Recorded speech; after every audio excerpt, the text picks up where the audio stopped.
and welcome to another episode of the Full Quota Podcast. You know, it's your number one South African cricketing podcast. If you want to know anything that's happening around the Proteas team or anything happening in South African cricket, this is your place. We're on One World Sports Radio, so please do subscribe to our channel, as well as tweet us on One World SR. We're also on Spotify. Just search for One World Sports Radio, as well as on Anchor Podcasts, even on Apple Podcasts. We're there. At One World Sports Radio. So if you want the audio option, you can do that. If you want to see our lovely faces, you can do that too. Remember, we're also on Patreon, so please do support us there. We really do like bringing games to you. Really do like being in the stadiums, and that kind of your support will help us get there a long way. We are going to be broadcasting the Bangladesh series. It starts next week, Friday, with the first ODI. Then it goes Friday, Sunday, and Wednesday. Pink ODI on Sunday at the Wanderers. First ODI at Centurion, and the third one will be at Centurion as well in the following week. And then we go into the Test series. But today, myself and Tim are going to be discussing something else, and that ODI squad that came out today. Tim, how are you doing today? How's it going? I'm doing well. I'm looking forward to talking about the 4-day series. Having had the fact that your team was runaway leaders throughout the tournament and unbeatable, and at the end they were clipped. The wings were clipped. Well, I wouldn't say clipping lions' wings, but they were. Dude. I think we did a show in December where I effectively said just give them the trophy now, because all they needed was one win, 1 out of 3, right? Even 3 draws would have got them home. They got 2 draws and they couldn't do it on the last day, and that's what we're going to be talking about today. The 4-day series recap. Tim, we're going to be discussing players and stuff like that, but also the one thing I wanted to ask you up front: what did you make of this 4-day series as a whole? It's a restructure. I think what do you make of it? Yeah. I thought it was a good tournament. I thought the start of cricket was good. I thought there were quite a few interesting individuals who were asked to go out there and score runs and take wickets. And my gosh, have they done that? We will obviously discuss that. But I just think if you look just very lightly, Peter Milan, a former Test opener, was asked to score a lot of runs. He's gone out there and scored a lot of runs. The other man, Milan, his brother, was moved into the middle order at the ball out again because he knew that there was a spot available potentially with the Proteas. Again, he dominated. Simon Harmon, everybody said, "Well, you're going to come back here and you're got to get wickets. We're not interested in what you did in Essex." Got leading wicket taker. He's answered the call from that front, and that's just a flavour of the guys that have done well. We'll talk about that Essex argument, because I'm a firm believer that if you're playing overseas, everybody needs to play overseas for us to take you seriously. So I'm glad that the world's best off spinner in the world, who doesn't play international cricket, finally showed the people of his country what he's capable of and competed against his own people. That, for me, is more important. I don't care what you did in the UK. I don't care whoever's going to jump a wall. No, he's taken so many wickets. Bowler of the decade, player of the decade in county cricket. I don't care, largely because the opportunity that was presented to Simon was not presented to everybody else. And that, for me, is the big issue. If all South African cricketers were allowed to play county cricket, fine, pick him, even if he didn't play in South African conditions. But for me, that was it. So I'm happy that he's done that. 44 wickets, silenced me, most importantly. And I think let's start this. Congratulations to the Titans. I think we chatted with Neil Brunt in a little bit of I think after 4 games. And they had drawn quite a lot of games. They weren't winning. They had lost 1 and they'd drawn 3. And you kind of needed the train to start moving. And it did. And they started winning. They got back a lot of their Proteas who were playing limited overs cricket, like Lazard Williams, who really did help. Junior Dala came back from injury. Dennis de Bruin found form at the right time. Yes, Simon Harmon only missed 1 game week, essentially. He missed game week 6. He didn't play. He played 5. He played first 5, he missed the last one, and he played this last one. So essentially, they weren't punished like the Lions, who had players coming in and out. Reza Hendricks didn't start the series. He then joined in when Ryan Rickleton left, and Ryan was the best batter, so he was playing for the Proteas. Sasana Magala was with the Proteas the entire December, did not play a game for the Proteas, and never played a game for the Lions. Duan Olivier was with the Proteas the entire time. Luto Supamlik was in and out because of SAA, so he didn't play. So you kind of had a mishmash of that insane quartet from the Lions that was really good, Tim. Like, they didn't need a spinner. I think a couple of guys were saying the Lions need a spinner, they need a quality. No. If you've got 4 quicks who can do the job, who did the job, then that's what it was. It's just they were not available. My only issue is... Yes? I think a couple of those guys, okay, you didn't win it, but a couple of those guys showed we're good enough for this level. Cody Yusuf, I thought Cody Yusuf was exceptional when he came in. And of course, Mitchell van Buren, everybody's been talking about him for the last couple of years. He really made a name for himself at this tournament. So while it definitely affected you guys, seeing those guys came in and they did perform. So that's you know, it didn't quite offset it, but it offset those misses to a point, if you like. Look, I think for me, the biggest issue was from a batting perspective. I think the Lions team, the batting was a little bit suspect, largely because take Ryan Rickleton out the side, you just got guys who aren't actually hitting the form. Dom's not having a great season this year. Josh Richards was doing well, but he kind of like got into a little bit of a bare patch. Reese is not batting well at all. And that's something we need to consider, and one of the reasons why I think he's not even in the ODI squad.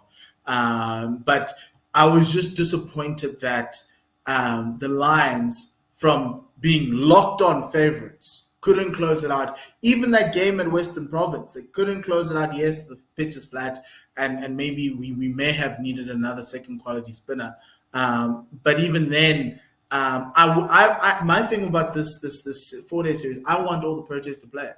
The only way our cricket can improve is if our nationally contracted players, I know they play around the world, I know they play all these things around the world, they need to play a certain number of games, and our schedule needs to allow that. If it's the first 4, let it be the first. I know in the UK, the national team players play that April-May period. And then the moment the June test series begin, they then go off. So they play a little portion, but it's still good enough because then you kind of elevate the standard of our cricket. And I think for me, that's something that we need to look into.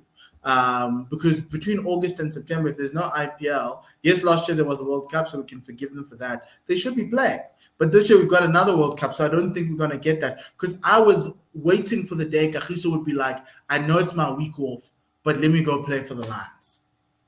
There was a time where he didn't have any games. He wasn't playing for the Proteas. Temba as well. So when they came back from the World Cup, and I was like, "Folks, like, let's do this. Come on, play for the Lions. Let's see this team in all its glory. Let's hear this Lion roar." And we never got that. What they also do with the UK, which is maybe it needs a bit of forward thinking from us, is they go and they say, "Right, to me, you're going to bowl 30 overs for Lancashire. Then you're going to come off and you're going to be replaced." So he bowls his 30 overs because maybe he's not bowler ready. He bowls 15 overs in the first innings, 15 in the second, and that's his contribution. Once he's done, 12th man comes on, and that's his game over. Maybe something like that needs to happen for somebody like Rabada. Rabada plays, but he only bowls a certain amount of overs.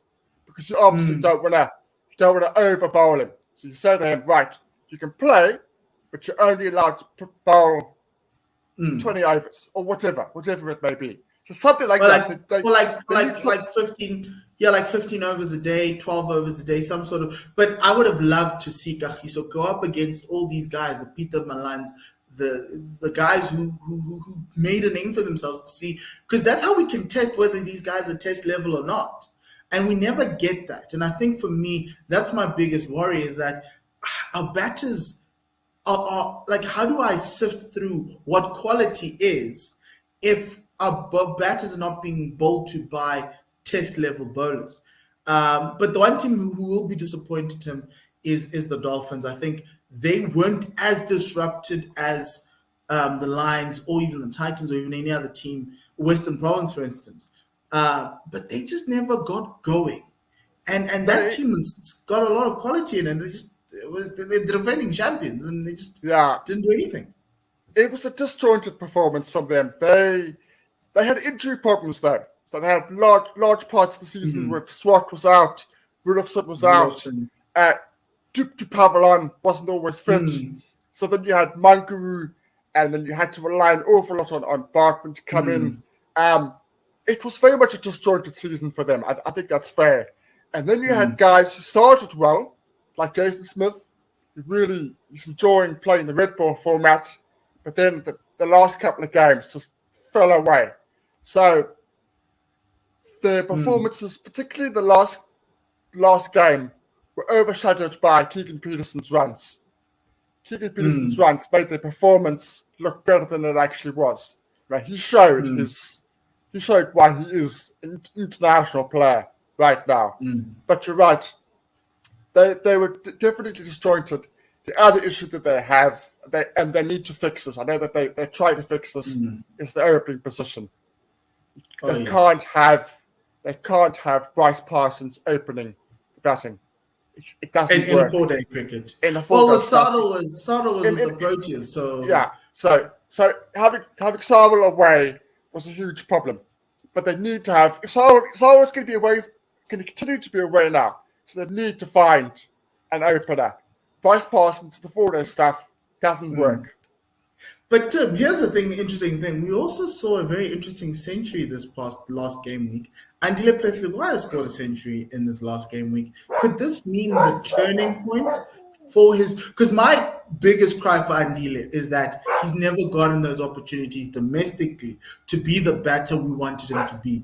Everybody bemoans him from a batting perspective. They don't bemoan him from a bowling perspective. I think he's a very good bowler at international level. Yes, he's been off colour for the past year, but for his British tenure, he's been one of our best, especially in those middle overs.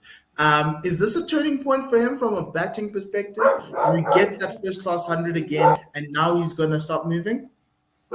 Ideally, as you said, you want Andile, for me, to move. You want Andile to move, and you want him to bat in that 5-6 role on a consistent basis, consistent runs. Good 100. It was a difficult position that the Dolphins found themselves in when Sondo was out for naught, Jason Smith was out for naught. So he came in a very tricky position. It was a good 100, but you want him to kick on. It can't be 100, 6, 3, 2, 9. So it's good. It's good to see. I'm very happy for him, but it's got to be consistent now. You've got to kick on from that. I still have my doubts about him in as a test cricketer. I still think he's better suited the white ball stuff, and I just think that's fine. I don't know if that's fine for him, but I think that's fine. I think there's nothing wrong with that. But the other thing is that's helping him is that Vian Mulder's struggling with the bat as that number 7 role for the Proteas in the test side. So it's a start, and I'm not saying I was putting him now. Let's see next season what he gives us in the red ball format. And see what it goes. Even in the white ball format, if he can give us those handy 50s, those handy 60s, and bat with a higher strike rate, he could be, because we like to pick cross format, he could be an answer. I still say Marco Jansen's the guy for us at number 7. I'd like to see a lot more of him. And a guy like Marco Jansen, I think this is one reason why I don't like the Proteas playing all the time and missing out on this domestic season, because a guy like Marco Jansen would have valued his experience batting in this domestic season as a number 6 for the Warriors, and so for me, that's my one thing where guys lose out. Like Vian Mulder, he loses out because he's with the Proteas, even though his biggest development point is batting. It's not bowling. Vian's a great bowler. It's the batting, and so for me, I think even Andile, maybe it was because he was around the world with the Proteas all the time, but even at the Dolphins, I always thought he was never good enough to make the 11. I'm happy he did, and he scored 100. So let's see, maybe when the off season starts, which is soon after this ODI tournament, maybe he might want to. I'd say he needs to move. I say if the Titans are looking for a batting all-rounder, but at the Titans 6 is a little bit too much. Maybe the Lions, maybe Northwest, actually. Bouncy pitches in Botch, maybe it could work for him there. I just don't know which side he would work in. I think that I don't want him to go to a place where there's a flat wicket, but I need him to leave KZN and try and find his place somewhere else. So maybe even Paul and Western Province and be that number 5 or 6. But I know, so for me, that's where I'm thinking with Andile. Yeah. I don't want to start transfer news, but if I was a man of province, I would be getting him at province. That's the place I would go. You've got Mikajima there. Mikajima is coming to the end of his career. He's coming to the back end now. If I would be moving him, focusing on his white ball stuff, because he's very good in his white ball, and I would be moving Andile as his successor. That's what I would be doing. The other thing that happened now, obviously we had the 6 established franchises, but we also had the 2 newbies, that being Northwest and Paul. What do you make of their seasons? I'll tell you what I thought of Northwest. I thought they got better as the season went along. I think they were more of a white ball side than a red ball side, and you saw that. They need, like, Hano Kun can't open for you guys at the top, sorry. But got a lot of youngsters. I saw Senran Mutusami come into his own with the bat a little bit in this series. I think they also have a Nicky van der Berg question, but outside of that, I thought it was a good first. It wasn't a good first season. I thought they could be better. I just think their recruitment needs to be better, and I think they need to troll all those Division B sides and try and pick whoever they can who can actually bat, because I think that's where they struggled a lot more, and also get some paces in there. It's like the land of all rounders. Everyone does a dual role at Northwest. There's never somebody who actually does one good thing, one thing at once. On the other hand, I think Paul, with all the experience and everything else, they actually did quite well. I think what let them down to the 4-day series was their bowling. But outside of that, the batting, they outside of Yadaman and Peter were just carrying this team throughout the season. But look, if you've got the 2, use them. Yeah, okay, so I'm going to start with Northwest. Look, they've had 2 different coaches this season. So let's just start with that. That's been a huge upheaval for them. They started with Monty, then he was had to step aside. Craig Alexander was taken over. So that has obviously created inconsistencies in their performance before you get into the actual performances of the 11. It's always difficult with these teams, particularly Northwest, is finding the right squad, finding the right 11. I think they struggle to find the right 11. If you look at the Division 2 sides, if I'm picking Ernest Kem as an opener, I'm going to Ernest, and I'm saying I'm picking you from Northern Cape to Northwest. There are guys in the Division 2 side. Just because they're Division 2 doesn't mean they're not good players. There are good players in that division.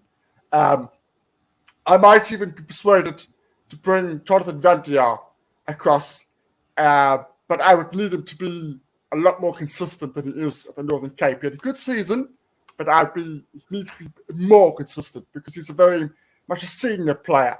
Muthosami was outstanding. When you consider the performances of the team, how inconsistent they were, making that 100 in that last match, his numbers are right up there. When you consider how difficult they found it, Paul for me are a difficult one. I'm not sure I'm going to be buying Carl Abbott next year.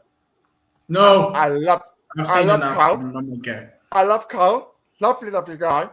But I'm not buying him next year. I'm sorry. Carl, he would help Northwest.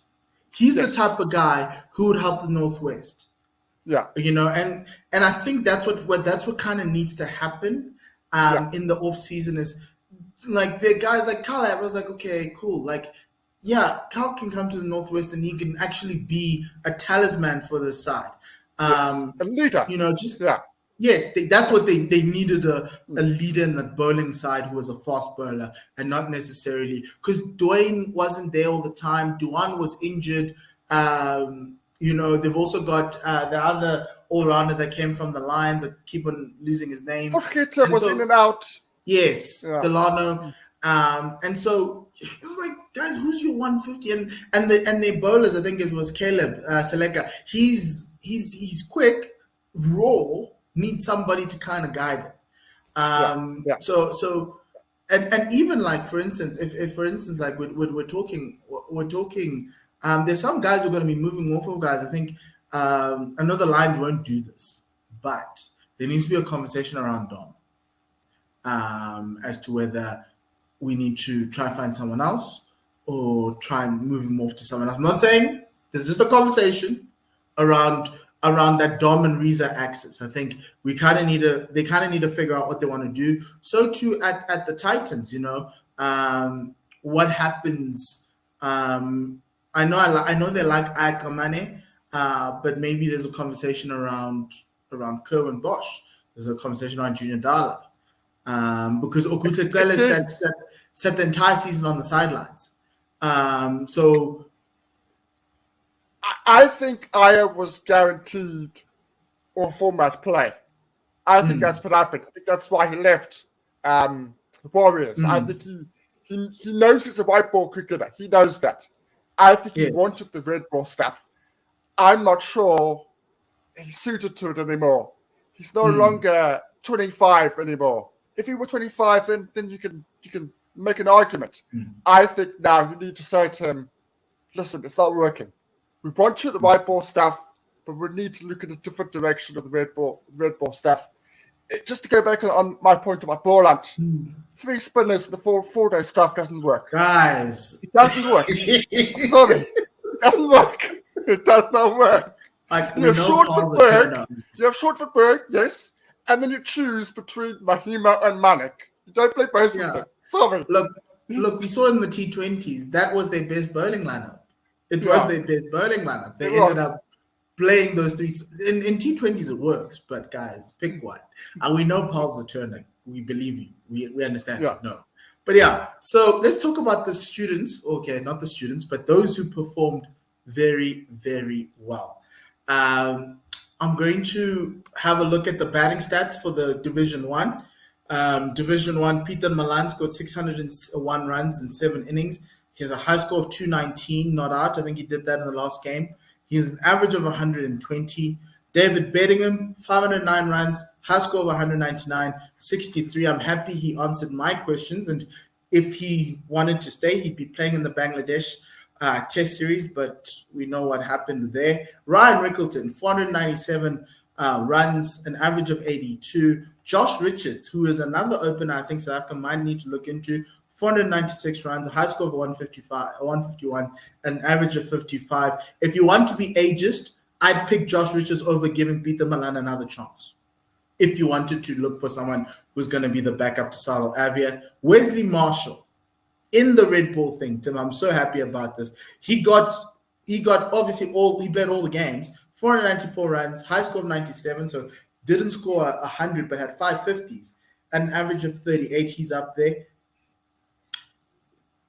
Tebogo Mokoena, 482 runs of the Titans as an opener with an average of 48. That was really good. Lesiba Mwepe's in there as well, at 443 runs at an average of 36. Matthew Bretzke coming in after. So these are all top order batters, apart from obviously Ryan Rickleton, and I look at this and I'm like, wow. Then obviously look at the bottom. Yanaman Malan, 384 runs, average of 64. Rudy second, 398, an average of 49. Stian van Zyl also scored a lot of runs for the Paul, 408 runs at an average of 51. So did Beitveld Van Biljon, as well as Neil Brunt, who scored 429, an average of 42, and Marks Ackerman scored 417 and an average of 52. What does this tell you? I think it's obviously runs have scored a lot at the top. There's some middle order guys in, but who sticks out for you on that list? I think the one that sticks out for me, and it's because of the positional change, is Yanaman Malan. Okay, he doesn't have the average of his brother, but I think his brother was fantastic. But Milan moved to the middle order. He knew there's a space, potentially with Rossi maybe finding a little bit difficult at the moment in the red ball format at the moment, at least. And then there's potentially, at least, a chance for him to sneak in to red ball cricket. He came in at number 4, and he has done exceptionally well. Average of 64 for the season. And beyond the averages, he looked solid. Okay, you could say that a fair amount of that was at Poland. You've still got to look good. You've still got to look accomplished. He played within himself for a lot of those innings. He played within the box. He didn't go out chasing deliveries like he often does in the red ball stuff. So he played within the format. So for me, Milan is fantastic. Okay. The other one that isn't in that list, the other isn't in that list, but I think is one to watch out for. He's had injury problems the last couple of years. Far difficult to get his a consistent name in the 11 is Jonathan Bird. He made 128 against the Northwest this last week. Really, really solid opening batsman. One for the future. Yeah, it's a little early at the moment, but I think a couple of years from now, you might find he can be that devastating guy at the top. And so for me that's the exciting thing. Looking at the bowlers, Tim, let's go through the bowlers quickly as well. Your fave, Simon Harmer, 44 wickets, at an average of 19. Carl Simmons took 33 wickets. He's the off spinner who came from the Titans, went to Western Province because Simon came in, an average of 26, 33 wickets. Duan Olivier, who only played 5 games, took 29 wickets, average of 14. And Sean van Berg, 27 wickets at an average of 30. Lots of spinners here. 3 spinners at the top. Tim, why would you say that? It's very uncharacteristic to South Africa that you get spinners at the top of these charts. I do think outside of the Wanderers, the pitchers have largely this season favoured the spin bowlers. The spin bowlers have had success. The pitchers have been a little bit slow. They haven't had that extra South African pace and bounce that we are accustomed to. We've spoken and our domestic pitches are normally slower, and let's put like the international pitches are quicker. It's like New Zealand. New Zealand adds grass to their pitches, and in the 4-day game they take it away. In South Africa, essentially our international pitches are a little bit harder. Some of the pitches that they were playing on were actually very soft. Like I know at the Wanderers, some of those pitches were actually quite soft. The bounce wasn't there as you would normally get, and that's one of the reasons why. Duan Olivier got Patrick Kruger with a ball that literally broke halfway up off stump. Yeah, look, we've spoken on Duan. We've spoken about his expertise at this level. But I do think the Harmer's numbers are special. Harmer in South Africa has been averaging around about the 27, 28, 29 mark when he has come back here and he's played, last couple of seasons. Decent numbers, nothing wrong with that at all. That's nothing wrong with that. A lot of pressure on him. He wants to perform. He wants to be a Protea. That is absolutely clear in his messaging. He knows he's behind Maharaj. He knows that. He accepts that. But 44 wickets at 19. He's answered the call. He said, right, I need to score get wickets. I'm the leading wicket taker by 11. That is hugely impressive. The sooner South Africa play a series in Asia, the happier he will be, because then South Africa will almost certainly have to play 2 spinners. The other one is Carl Simmons. I think Carl Simmons' numbers are underrated. When you take into the difficulties the Province have had, Province have been basically been without a proper bowling attack all season. Mareki was injured for most of the season. Dijk Berger was out of the season. Parnell has been injured for most of the season. Second, the leading wicket takers outside of Carl Simmons is 8. It's 8 wickets. Carl Simmons has taken 33. He's bowled extremely accurately and consistently, just keeping the ball on a length and enticing batsmen. Very consistent. Not a large turn of the ball, not a large, but very consistent. With his lines and his lengths. And I think he's sort of 28 now, so he's coming into the best years as a spinner. The next 2-3 years should be the best of his years as a spinner. South Africa have got lots of spinners.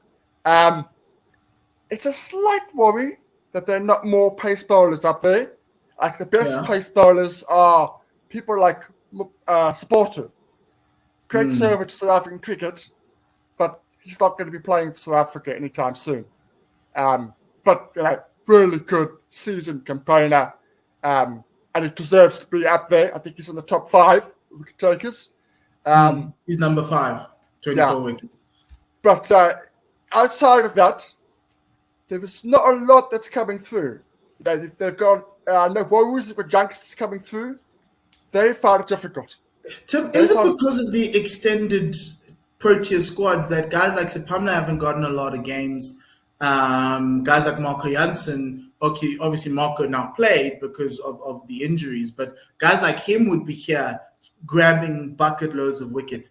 And so, like, if you look at our pace, Arsenal, it's Kagiso, Lungi, Anrich, who we'll talk about his injury, and then you've got Luto Duan, Glenton Steedman, who didn't play the back end of the series, Marco Jansen, and I'd be comfortable with that, even though, because they're the ones who are supposed to be knocking down the doors. If the Proteas travel and only take four bowlers, 4 quicks, or even 5 quicks, these guys are here playing their trade. And back in the day, we just call someone, put him on a plane, and he'd go in a day. Now, obviously, with bubbles and everything else, so we've taken a lot of the quality bowling away, fast bowling out of our system, and it's largely to the detriment of the game, because it's not more. It felt like this season was more batsman heavy, but that's essentially where my analysis comes in. Is like the guys like Glinton and all these other guys. Like, remember, they took Marco Jansen last year to Pakistan to be a net bowler.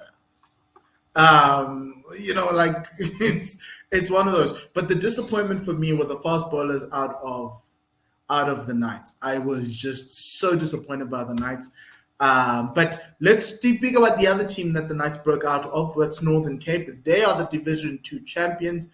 They also had a bit of a situation, because obviously it was a three-way scenario. There was a 2-team scenario in Division 2. Southwestern Districts just needed to win to guarantee themselves a Division 2 title.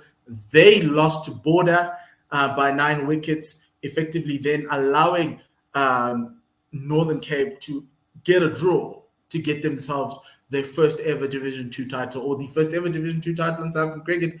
And really good to see some of those Division 2 batters for Northern Cape. I think it was Ernest Kem, Evan Jones. I think it's Jones, who was Evan like Jones. An all-rounder, really coming to the fore in that. Yeah, they've got a very experienced unit there at the Northern Cape. That, to me, was a well-picked squad. Talk about the Northwest, where I think they made mistakes in picking too many all-rounders and not enough out-and-out individuals and certain factors. They picked a good squad there. As I said earlier, if Ernest Kem is not playing Division 1 cricket next year, something is horribly, horribly wrong. Really, really good opening batsman. Really good talent.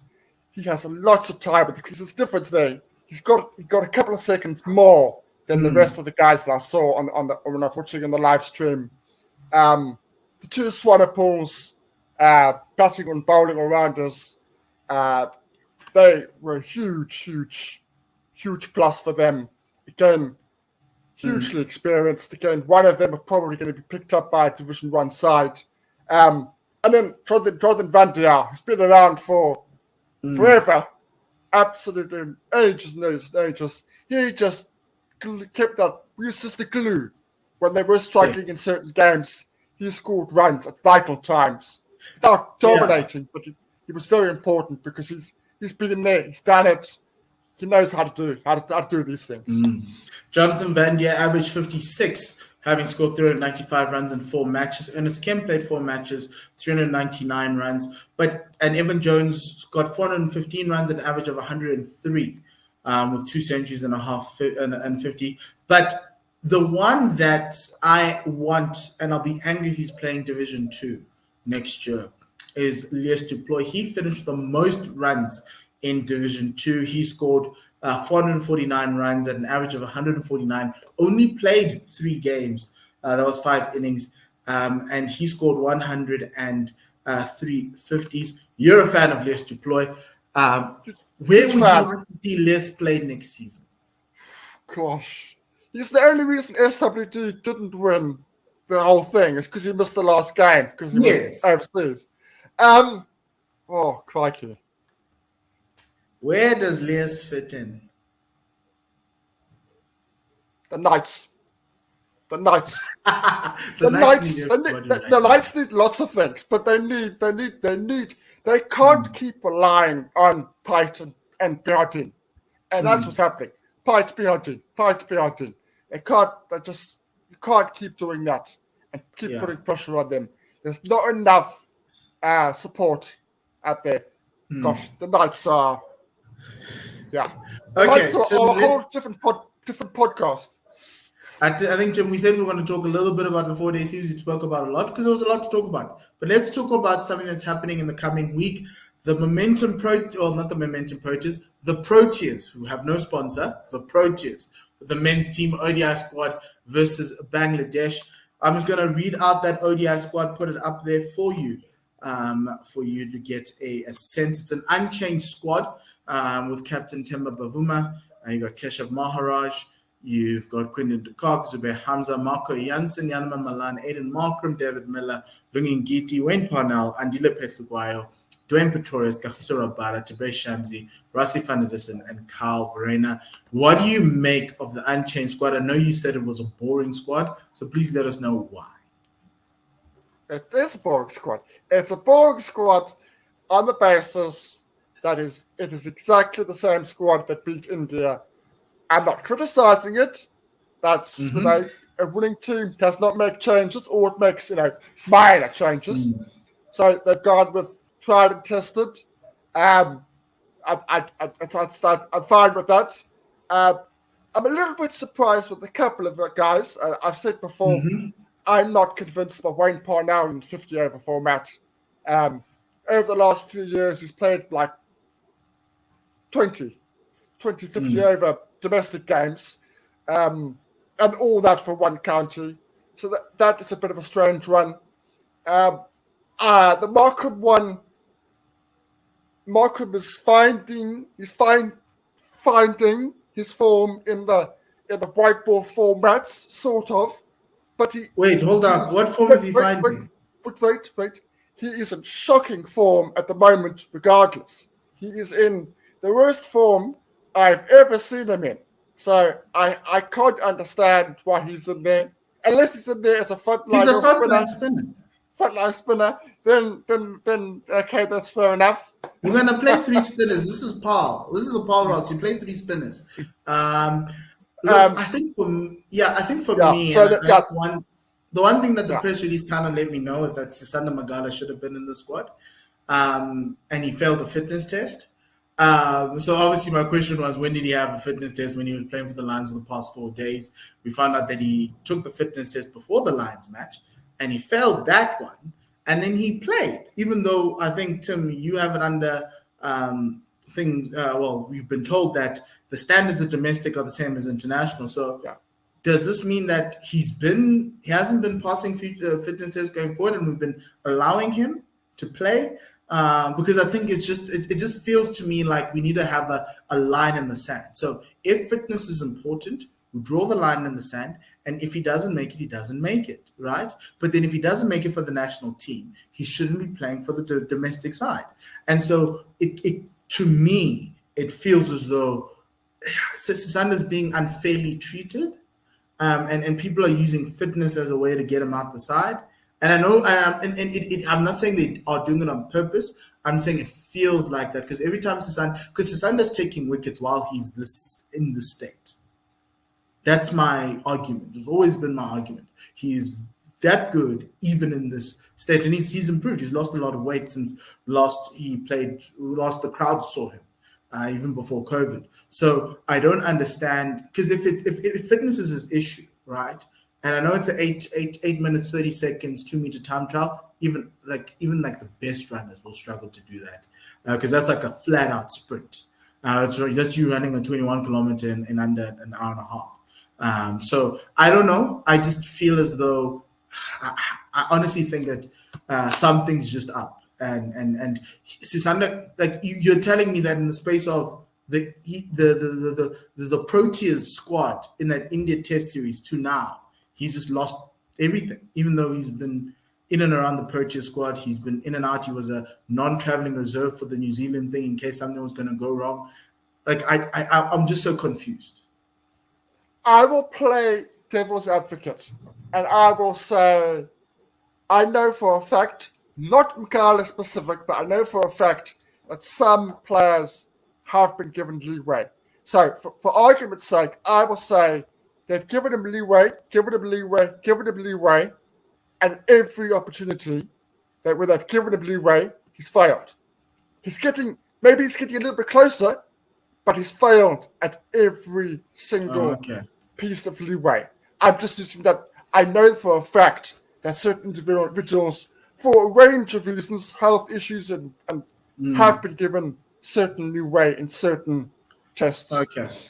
Are you disappointed that a guy like Tristan Stubbs or even Othniel Bartman don't make the side after some really good performances in the T20 series? Bartman, because I think he can do the 50-over format. I think he can bowl the 10 overs, no problem. I don't see that being a problem for him. Tristan Stubbs, look, I'd love him to be there. Of course I would. Would love to see if he could do it. We don't know yet. That is the issue. We don't know. Yeah. I would and it's kind of weird. I want him to play the 50 over domestic competition. I'm happy. Happy. That's what I was saying. If he runs in that, then we can discuss about bringing him into the next squad. That's what I was saying. The 50 over domestic competition starts this Friday on the 11th. Ends in the beginning of April. So we've got a whole lot of domestic one-day cup competition happening. Watch out for the Northwest because I think they're going to cause a lot of drama. And so I think for me, looking at the squad, I know it's for the Super League, but I would have loved for them to have experimented with India because it felt like they wanted to beat India. But this is the one you need to win. I would have felt that they would have rather experimented with India, see who's available. Even here, just have a little bit of room of experimentation because the World Cup's like about 15 months away. So you've got time. You know what guys, we already know what the basis of that 11 looks like. And that 11 also includes Aiden Markham, sadly, unfortunately. It does. So it does. What use does it get playing the same old Rassie, the Timbers, the Tabrazes through when you could give other guys a chance. Youngsters, Ryan Rickles, this is an opportunity for him. He didn't get a chance against the Netherlands. This would have been a perfect opportunity to give Ryan a cap in a series that matters a little bit against an opposition that he should be playing better than, even though maybe the spin might be a problem. But it's an opportunity. I know you want to give, and the other thing is maybe even consider giving Cal Verena the reps, but I know Quinton's available now. So it's one of those situations where you're like, okay, look, Quinny, we know what you can do. Go to the IPL. Let's deal with this group of players. Or even with the IPL players, if they're not going to play the Test series, rather than let them go now and let's see what these guys can do. If you're going to lose the ICC, the Super League, it's not these ODIs. It's going to be somewhere else. Yeah. And so for me, I'm just like sitting there going, you can actually beat Bangladesh even with a youngish squad. Like maybe even keep Lungi because Lungi needs to get his fitness up so he can play. But give Kagiso a rest and say go to the IPL, go and enjoy. I know Lungi's been in the bubble, but let's have Lungi spearhead this attack. Let's see Marco spearhead this attack before he goes to IPL. It's things like that, though. I think we need to be a little bit more nimble as the selectors and the management group. The other thing is obviously with the whole thing that's happening with Mark and everything else. I think Mark doesn't want. I don't think they don't want to introduce new players into the system. But I think that's rubbish, largely because of the fact that the selection panel is the one that should stay. But yeah, I'm just a little worried. I'm disappointed that Darren's still injured. Dupavilon, I would have loved for him to be in the squad. I think he gives you a different dynamic and he's very quick. And I think if Anuk's not there, I'd rather go probably even Marco and Darren with maybe a little bit of a KJ or Luto. Luto's another guy, but I get our fast bowling stock's a packed, guys. So there's a lot of guys that are not there. But I think as a South African fan and South African supporter, we want to see the universe. And in the Super League, you need to plan and say there's certain games or certain series where we can experiment a little bit. Even they are must win, but you can experiment a little bit because you're not going to get these one-offs against India where they mean nothing. So that's where I'm just a little bit weary because I don't want us to arrive in India next year and we haven't exhausted the full universe of players that we could use. I'm not saying pick everybody, but give guys an opportunity. Reward. This is one of the series, even in the Test series, where you reward form. Largely because everyone's gone to IPL, so give them a rest. Yes, you need to still give Bangladesh some of the big names. You've got Timber there. You've got you can even. Like the thing for me is if Aiden doesn't score runs against Bangladesh, because I know he'll play. If he doesn't score runs against Bangladesh, it's fine. It's okay. I'm okay. I'm okay with him. I'm done. Okay, I've been done a long time ago, but this for me is like his last chance. If he can't score runs in this ODI series, unless if obviously the two openers just like literally were like, you know what, we're going to score 360 on our own. But if he doesn't score runs here, I think there's nothing more I can do for him. Yeah. If he doesn't score runs here, Freon Lipper comes in. You want that six bowler option? Play Freon Lipper. Give him a chance. No. Give somebody